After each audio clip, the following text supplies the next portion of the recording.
बिरयानी वाला। कालू के बाप के इंतकाल के बाद कालू ने अपने बाप की बिरयानी की दुकान संभाल ली थी। कालू की दुकान एक गांव के चौराहे पर थी और इन दिनों कालू का काम बहुत चल रहा था।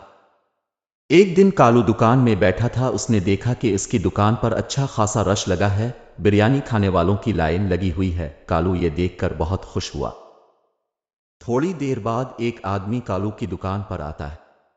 अरे कालू, भी एक 5 किलो बिरयानी पैक करना। कालू बिरयानी के बर्तन से बिरयानी निकालने लगता है। अरे ये क्या, बिरयानी तो सिर्फ 2 किलो ही है। आदमी बोलता है, कालू भाई चुल्लू 2 किलो ही दे दो। वो आदमी 2 किलो बिरयानी लेकर चला जाता है। फिर कालू देखता है इसकी सारी मुर्गियां भी खत्म हो गई हैं। कालू शाम होते ही दुकान बंद करके गांव के एक मुर्गी वाले के पास जाता है। मुर्गी वाले भाई, ये लो 5,000 रुपए, मुझे अच्छी सी 12 मुर्गियां दे दो। मुर्गी वाला, आरे कालू भाई, 12 मुर्गियों के 10,000 रुपए बनते हैं। कालू कहता है, लेकिन मैं तो रोज अब से 5,000 रुपए में लेकर जाता हूं।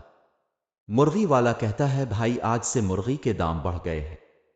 मुझे खुद ऐसी दाम में मिली हैं, मैं आपको कम दाम में कैसे दे सकता हूं। कालू कहता है, लेकिन भाई इतनी महंगी मुर्गी खरीद कर मुझे तो नुकसान होगा। मुर्गी वाला कहता है, कालू भाई जब मुर्गी के दाम बढ़ गए हैं तो आप अपनी बिरयानी के भी दाम बढ़ा दे, इस तरह आपको नुकसान नहीं होगा। कालू कुछ देर सोचने के बाद कहता है, चलो अब मुझे 5 मुर्गियां दे दो, और मुर्गियां लेकर घर आ जाता है। अगले दिन सुबह कालू दुकान पर जाकर एक बोर्ड लगा देता है जिस पर लिखा है, 1 किलो बिरयानी अब 400 रुपए में मिलेगी। ये बोर्ड देखकर सब लोग वापस चले जाते। शाम तक कालू की दुकान खाली रही। कालू ये देखकर बहुत परेशान होता है। इतने में कल शाम वाला आदमी बिरयानी लेने आता है, लेकिन जैसे ही इसकी नजर बोर्ड पर पड़ती है वो वहां से जाने लगता है। तभी कालू इस आदमी को आवाज लगाता है, अरे क्या हुआ भाई, आज बिरयानी नहीं खानी। आदमी बोलता है, कालू भाई अपने बिरयानी के दाम इतने बढ़ा दिए हैं, कैसे कोई इतनी महंगी बिरयानी खा सकता है। कालू कहता है, भाई मैं क्या करूं, मुर्गी के दाम इतने बढ़ गए हैं इसलिए बिरयानी के दाम बढ़ाने पड़े। लेकिन वो आदमी बिरयानी लिए बगैर ही चला जाता है और 2 दिन गुजर जाते हैं, दुकान खाली रहती है और शाम तक सारी बिरयानी खराब हो जाती है। कालू बहुत परेशान होकर खराब बिरयानी ले जाकर एक खाली मैदान में फेंक देता है और देखते ही देखते बहुत सारे कौवे जमा हो जाते हैं। फिर कालू के दिमाग में ख्याल आता है, अगर दुकान चलानी है तो मुर्गी की जगह कौवे का गोश्त डालना पड़ेगा, फिर बिरयानी के दाम भी कम हो जाएंगे और किसी को पता भी नहीं चलेगा कि बिरयानी में मुर्गी है या कौवा। अब कालू ने कौवे पकड़ने शुरू कर दिए और अगले दिन कौवे की बिरयानी बनाकर बेचने लगा और बिरयानी के दाम पहले जैसे कर दिए और फिर से दुकान बिरयानी खाने वालों से भर गई। शाम होते ही वो आदमी आता है और कम दाम देखकर खुश हो जाता है।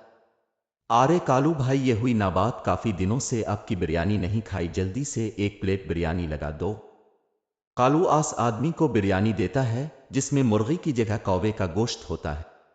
वो आदमी फटाफट खाने लगता है। इतने में उसके हाथ कौवे की टांग लगती है। ये आदमी कालू से कहता है, कालू भाई ये मुर्गी की टांग इतनी कमजोर क्यों है। कालू कहता है, अरे भाई आज मुर्गी जरा कमजोर थी।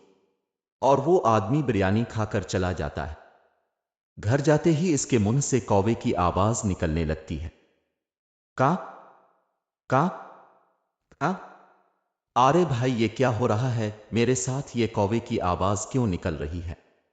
वो आदमी कालू की दुकान पर जाता है, कालू भाई ये क्या खेला दिया मुझे, मेरे में से कौवे की आवाज क्यों आ रही है। कालू कहता, भाई मैंने तो आपको चिकन बिरयानी दी थी।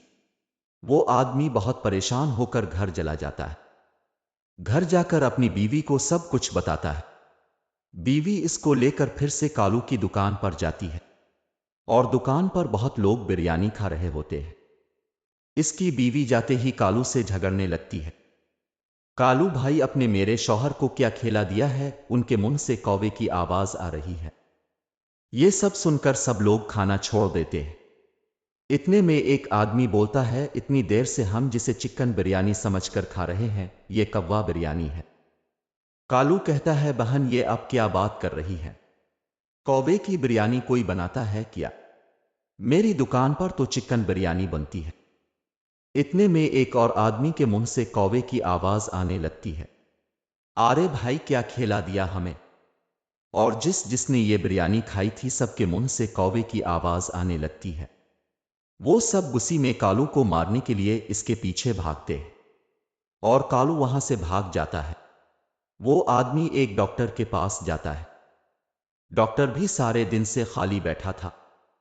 इसको देखकर खुश हो जाता है, कोई मरीज तो आया। इसकी बीवी डॉक्टर को बताती है कि मेरे शौहर ने कौवा बिरयानी खा ली है, जब से उनके मुंह से कौवे की आवाज निकल रही है। ये सुनकर डॉक्टर उनका मजाक उड़ाने लगता है। वाह भाई वाह, कैसी बनी थी कौवा बिरयानी, मजेदार थी क्या। कहां से खाई है ये बिरयानी? आदमी अपनी बीवी से कहता है, ये कैसा डॉक्टर है, ये तो मेरा मजाक उड़ा रहा है। डॉक्टर बोलता है, चिल्लू मुंह खोलो।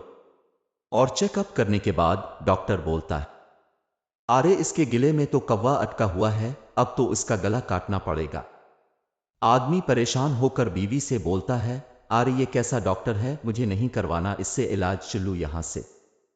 डॉक्टर बोलता है, ऐसे कैसे जाओगे, इलाज तो करवाना पड़ेगा। और डॉक्टर चाकू लिए कर इस आदमी की तरफ आता है और वो आदमी वहां से भाग जाता है। बाहर जाकर बीवी से कहता है, अरे ये डॉक्टर है या किसई, मेरा गला काट देगा तो मैं जिंदा कैसे रहूंगा। इसकी बीवी बोलती है, अरे वाह, आपके मुंह से तो कौवे की आवाज आना रोक गई है। आदमी बहुत खुश हो जाता है और अपने घर चला जाता है। इस दिन से कालू गांव में कैसी को नजर नहीं आता।